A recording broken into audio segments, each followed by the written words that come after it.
Welcome ta mga igsunan sa atong ikaduhang nga episode sa atong programa sa ministry sa Alam Adventist Layman Apologetic Ministry. O nini mao nga atong programa karon sa series pagtuon sa mga sinulat. So busa mga igsunan, ako kamong dapiton sa paghimo nini o sa paghatag og saysay nining tanan mga igsunan sa ikaduhang hugna mga igsoon. Apan sa dili pa, ako kamong dapiton sa pagampo manghangyo ta sa kaytas-an sa mao nga iyang gahom aron sa pag hatag kanato o pagpalig-on o sa pagtabang kanato sa pagtuon. Magampo ta. Ginoong Dios, may mga sa tanan nimutak na sa kagabion. Nagaduol kami kauban sa imong mga inanak.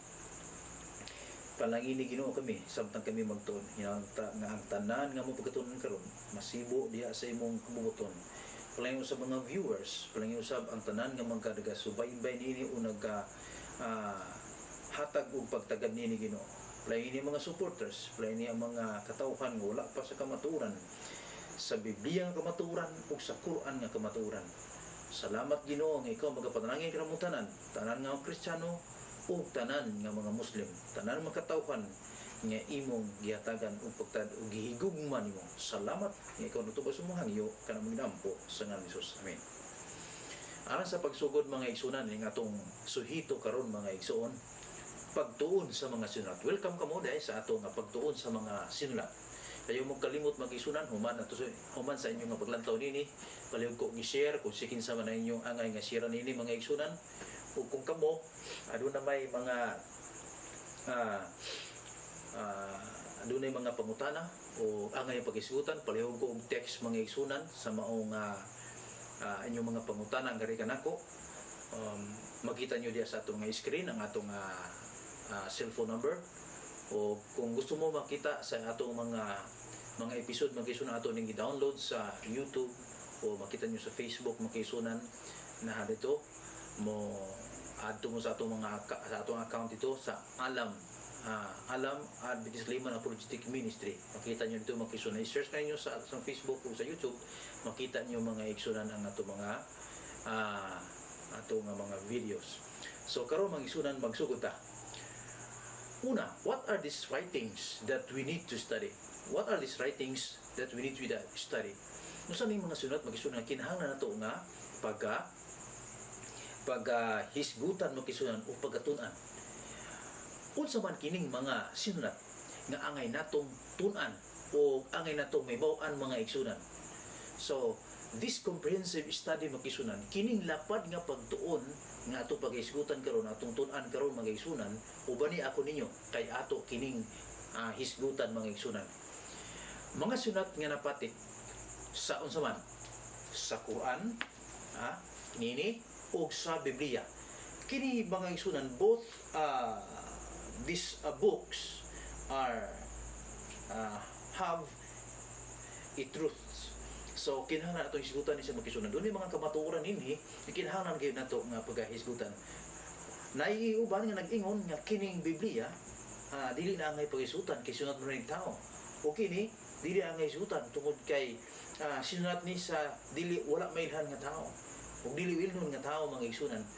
O naadaw dig ingon nga kini mao Biblia sinalikhoy na. O kini mao usab nga kamatuoran nga nasa Quran gisilipay pod kay di man pud masabtan. Natural di gid usahay masabtan sa uban kay di man sila kasabutan ni kusay sunatan ini. So mao na say uban naga-reject nini. O mga igsunan ayaw mo kalimot hinumduman nato every persons on earth na ay mga kustumbre o na ay mga pagtulunan na usab sila ay magkaigsunan kaugalingon nga pagsabot kung giunsa nila pagsabot ang kamatuoran nga ihatag kanila diya sa Ginoo. So busa mga igsunan padayon ta kining Holy Quran makaigsunan the Holy Quran says scriptures not to be rejected. Kining Quran makaigsunan naghisgot nga ang kining Biblia daw dili pud i-reject o kini pong kaning Biblia nag-ingon nga ang Quran dili pud i-reject. These books mga igsunan aduna po yung mga kamatuoran. Hinumduman gyud nato ni they are bearing the light of truth. Likoy makisunan o dili hatangan og pagtagan. Hinunua ato gayud kining pagkatun-an makisunan kay naay mga kamatuoran nga atong makutlo niini nga mao nga mga libro. So busa makisunan magpadayon ta. So nagaingon dinhi may nagpahipi nga mga kamatuoran niini nga mao nga libro.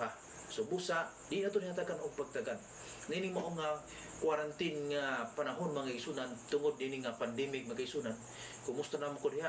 Kamo dinha sa inyong mga lawas. Nahinaot ko nga alam mo sa may panglawas ben tuod na kita nining mao nga quarantine o labi na lockdown sa uban nga mga lugar.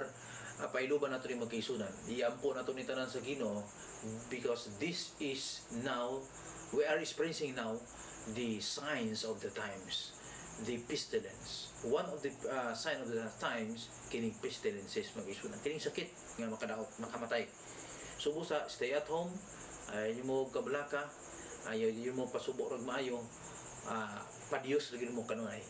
So in this quarantine time, look for your Quran and read Quran times, time and times. Mo ni siya angay natong kuan og kanipong Biblia angay po nato nga hatagan og pagtagad magtuon ta magkaisunan.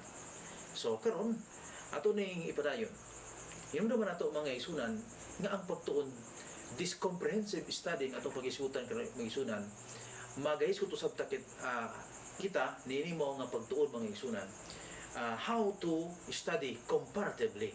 Let's study the truth in the Bible and in the Quran comparatively. Atong ikumpara magkaisunan ang mga kamatuoran nga naa dinhi.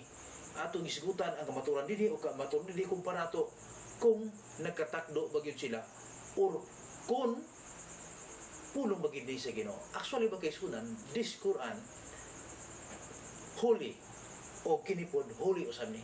Subusa ayo ka mogsipyat sa pagpadayon sa pagtutok nini makisunan atong mga episode.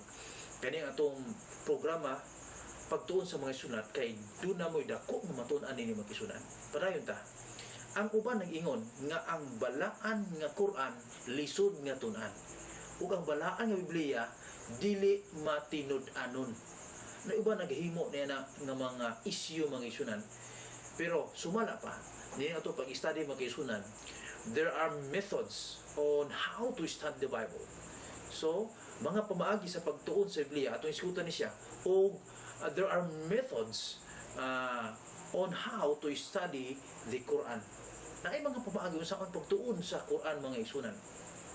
But first of all, kinahanglan magtuon kita unsaon na pagbasa. So, tabangan ta mo sa pagtuon mga isunan, although di pa kayo ko kabalo mo basa, pero kamao mo gamay, pero tagaanta mo og mga tips kung unsaon nato ni pagtuon aron ini pagtuon nato bukisunan kung makabulutan mo basa makabulutan kung saan pagsubay unsaon pagsuta sa lalom-lalom nga mga pamaagi sa pagtuon ini. So busa mga igsunan ato ang hinumduman this comprehensive study ni cooperative study mga igsunan atong hisgutan dinhi.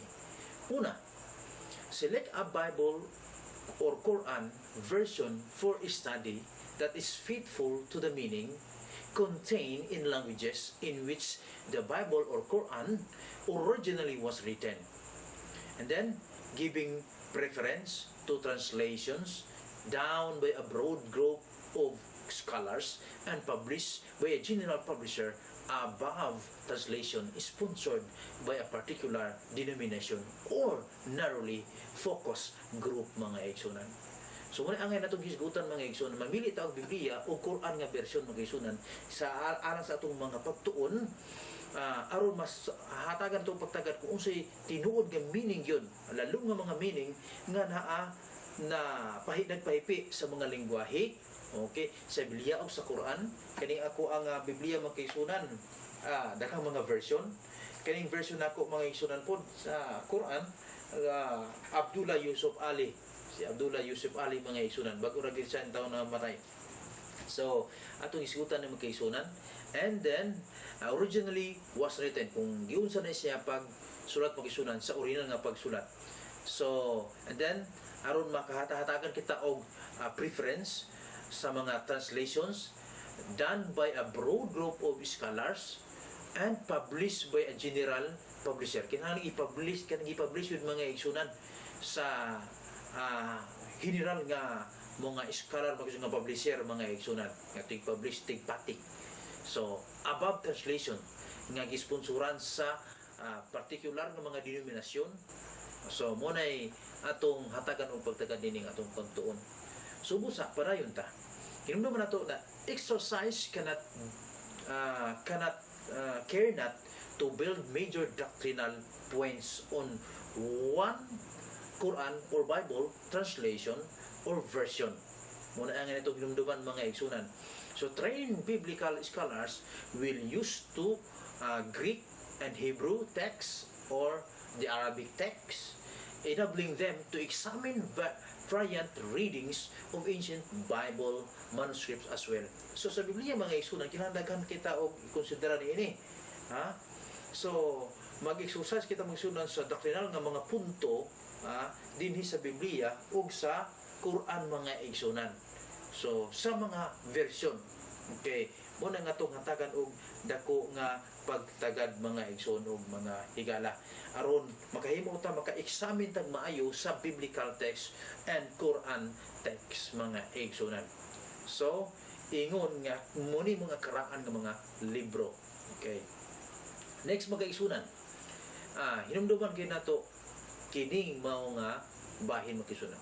Balik ko na ko pagpilog version sa Biblia o Quran alang sa pagtuon nga matinud-anon ngadto sa unod nga kahulugan diha sa mga sinultihan nga sa diin una nasulat ang Biblia o Quran, paghatag o pabor sa mga hinubad sa mga gihimo sa mga scholar o gipatik pinaagi sa magpapatik nga sinuportahan sa mga partikular nga denominasyon o sa makuti nga pagtuon nga o sa makuti nga nagtuon nga mga pundok. So mo na atong hisgutan mga igsunan.